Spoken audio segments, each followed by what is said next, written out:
Radio is an intimate storytelling medium, and when it bonds with one of the finest storytellers of our times, the result is sheer magic. During these times of social distancing, All India Radio hopes to bring you some comfort, some connection, with an exclusive story reading series, Bonding over the Radio.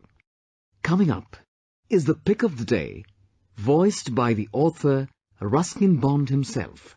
Miss Babcock's Big Toe. If two people are thrown together for a long time, they can become rather close friends or sworn enemies. Thus it was with Tata and me when we both went down with mumps and had to spend a fortnight together in the school hospital.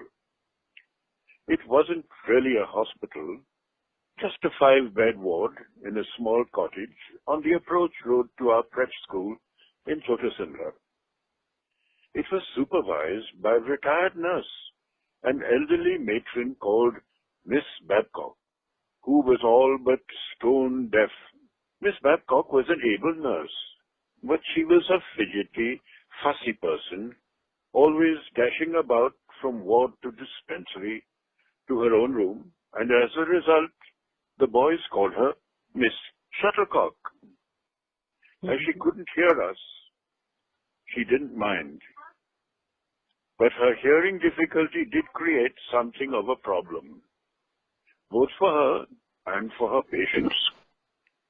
If someone in the ward felt ill at night, he had to shout or ring a bell, and she heard neither. So someone had to get up and fetch her. Miss Babcock, though, devised an ingenious method of waking her in an emergency. She tied a long piece of string to the foot of a sick person's bed, then took the other end of the string to her own room, where, upon retiring for the night, she tied it to her big toe. A vigorous pull on the string from the sick person, and Miss Babcock would be wide awake. Now, what could be more tempting than this device? At least to a schoolboy. The string was tied to the foot of Tata's bed, and he was a restless fellow, always wanting water, always complaining of aches and pains, and sometimes, out of plain mischief, he would give several tugs on that string until Miss Babcock arrived with a pill or a glass of water. "You'll have my toe off by morning," she complained. "You don't have to pull quite so hard." And what was worse, when Tata did fall asleep, he snored to high heaven, and nothing could wake him. I had to lie awake most of the night, listening to his rhythmic snoring. It was like a trumpet tuning up, or a bullfrog calling to its mate. Fortunately, a couple of nights later, we were joined in the ward by Bimal, a friend of mine who had also contracted mumps. One night of Tata's snoring, and Bimal resolved to do something about it. "Wait until he's fast asleep," said Bimal, "and then we'll carry his bed outside and leave him on the veranda." We did more than that. As Tata commenced his nightly imitation of an all-wind instrument, we pushed up his bed as gently as possible and carried it out into the garden, putting it down beneath the nearest pine tree. "It's healthier outside," said Vimal, justifying our action. "All this fresh air will cure him of his snoring." Leaving Tata to serenade the stars, we returned to the ward and enjoyed a good night's sleep. So did Miss Babcock. In fact, no one slept because we were woken by Miss Babcock running around the ward, screaming, "Where's Tata? Where's Tata?" There was no sign. Instead, a large black-faced langur sat at the foot of the bed, showing us its teeth in a grin of disfavor. Had Tata been reinvented and become a langur? Tata's gone, gasped Miss Babcock. He must be a sleepwalker too, said Vimal. Maybe the leopard took him, I said. But just then there was a commotion in the shrubbery at the end of the garden and a lot of shouting. Help! Help! And Tata emerged from the bushes, followed by several nice, long-tailed langurs, merrily giving chase. Apparently he'd woken up at the crack of dawn to find his bed surrounded by a gang of inquisitive simians. They had meant no harm, but Tata had panicked and made a dash for life and liberty, running into the forest instead of into the cottage.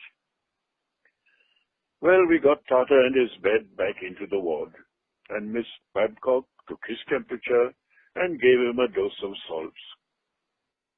Oddly enough, in all the excitement, no one asked how Tata and his bed had travelled in the night. And strange to say, he did not snore the following night, so maybe the pine-scented night air really helped. Needless to say, we soon recovered from the mumps, and Miss Babcock's big toe received a well-deserved rest.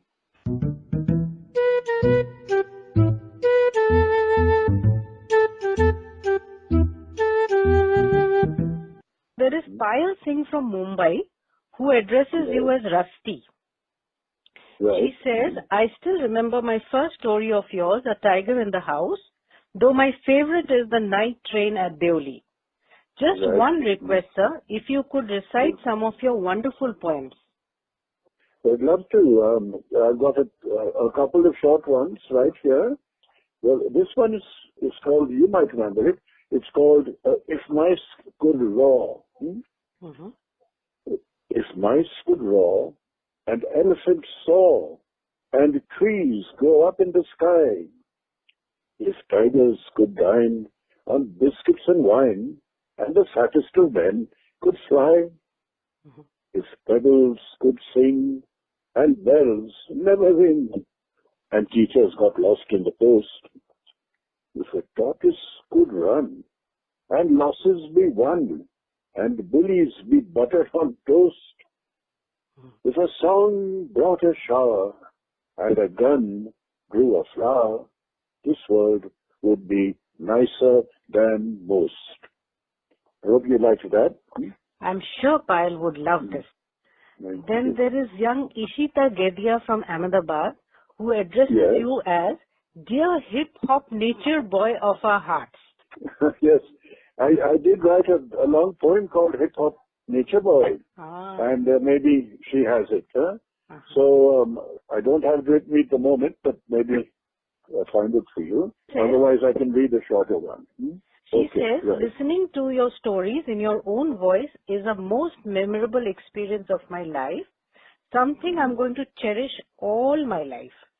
She requests you to narrate your story, The Canal, from the book Secrets. Then she says, love you, thank you, AIR.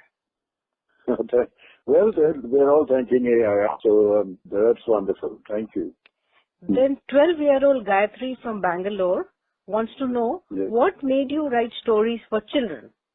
Well, that's a long story in itself, but when I started out as a writer, I took myself very seriously, and I was writing stories for adults and grown-ups, and it wasn't so much fun.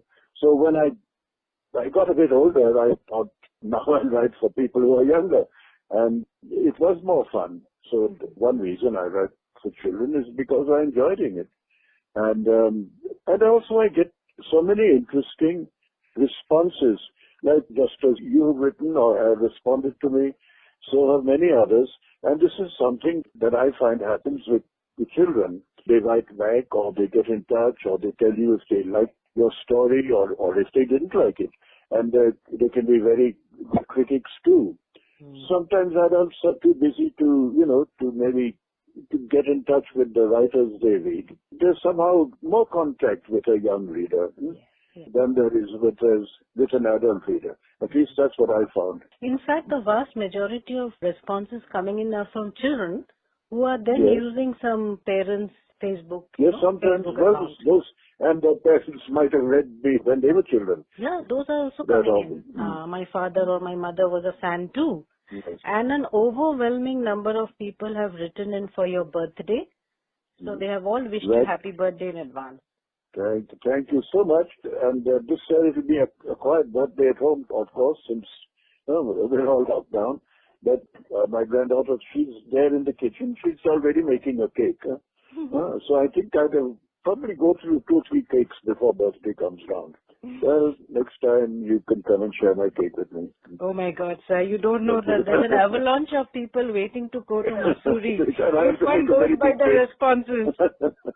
I'll have to make a giant cake. Now there is M.M. Sharma from New Delhi. Yes. I'm over 60, he writes, but still, your first story about your father touched me as I also lost my father when I was 16. And still get teary-eyed when I listen to any nice anecdotes on fathers. Thank you, Mr. Bond. Thank you, Mr. Sharma. Then there is Ovi Dhoke. I hope I got the name right. Ovi is an 8-year-old from Pune. Why is there no storytelling period in our school? The child asks, and this is very pertinent. Yes, there should be a storytelling period in schools. Even when I went to school, we didn't have storytelling periods. In fact, even our English papers, we had to write essays in those days, not stories. It's only now I think you can write stories in school in your exams, but in my time there was only essays. And I always preferred writing stories actually. So when the final exams came, and instead of writing an essay, I wrote a story. They didn't give me very good marks. So I got very angry and I said, well, from now on, I'm going to write stories. There is Som Prakash, a class 8 student from Ghaziabad. He too wishes you happy birthday in advance, and he writes, I especially enjoyed your story of Henry the Chameleon. I request you to narrate a story from the book At School with Ruskin Bond. And then he has a question. Do you enjoy reading non-fiction? Yes, I do. Very much. In fact, I like reading biographies of other authors or of interesting people. Only yesterday I finished reading a biography of Edgar Allan Poe, who wrote those fantastic stories of the supernatural. And, he had a very strange life himself, and mad, in fact. So sometimes the biographies are fascinating, not just of writers, but of artists or of anyone who's done something interesting in life. Then we have Akshita Parekh. She's 27 and she's from Kolkata. She says she was 15 or 16 when she read The Night Train at Deoli and she fell in love with your work. Then there's a very cute last line in a long message. He is an awesome ground-to-earth person, which I'm thinking is probably she has made a sandhi of a down-to-earth and a grounded person. And she has thanked AIR profusely.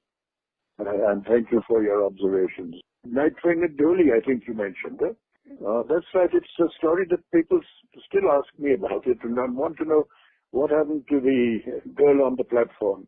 And I have to say, well, I don't know. She might still be there, but she'd be about my age.